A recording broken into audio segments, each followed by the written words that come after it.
Okay, in this video I am going to make a couple of changes here. I am going to replace this unit with a matching brown lock unit. So there's my matching brown lock unit. And so my plan is to remove this guy. I have to probably remove this to make it to match as well, or I could leave it. It's the same unit, the same module. And then I'm going to replace this out as well. So the step to do this is first you need to remove this cover. It's held by a magnet. It's very easy to remove. And then you take out your batteries. But to take out your batteries, you first have to open these little toggles that hold the battery in place. And you just use your nail and pull those out. There's 4 batteries that hold this together. So I will take all 4 of those out. And then, let's see, there you go, taking all out. And then I have to remove this unit here. Now to remove this unit,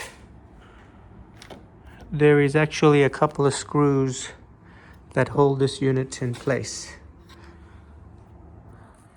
Okay, so let's take a look at where the screws are. The screws are right here and right here. So they're basically Phillips screws, so you need a Phillips screwdriver.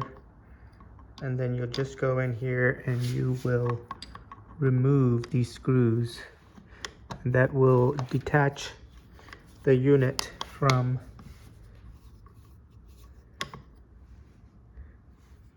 Okay, so once you remove those screws that are right here where my finger's tapping, there's 2 of them on 2 sides.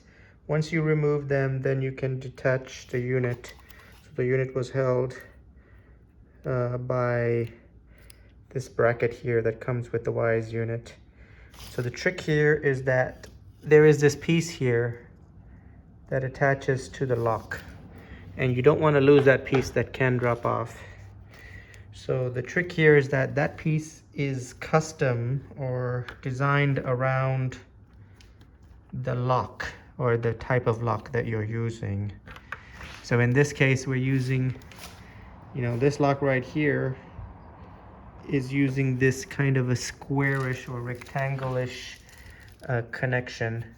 And that's where, this comes in. It's just about the same size. However, if you look in your Wyze box, the Wyze lock box that came with your unit, there is a bag that has other variations of that lock, and you will need it, as I found out the hard way. So do not throw this when you get rid of your lock. Put it somewhere where you can access it when you need to. Now here's my replacement lock. So here's my replacement lock. And then if you look at the other end here, it's actually a different kind. It's actually this a thinner type lock. You see that here in my thumb? It's a thinner, it's not the rectangle one.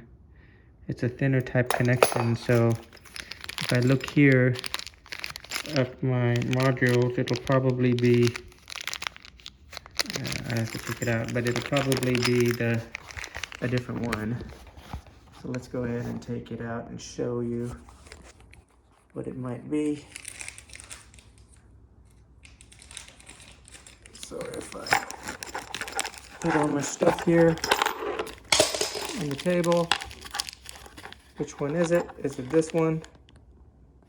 Nope, that one's even thicker.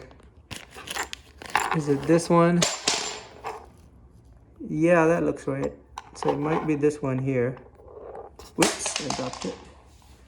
So there's 4 of them that come with it. There's this yellow one, and then there's a black one, and an orange one.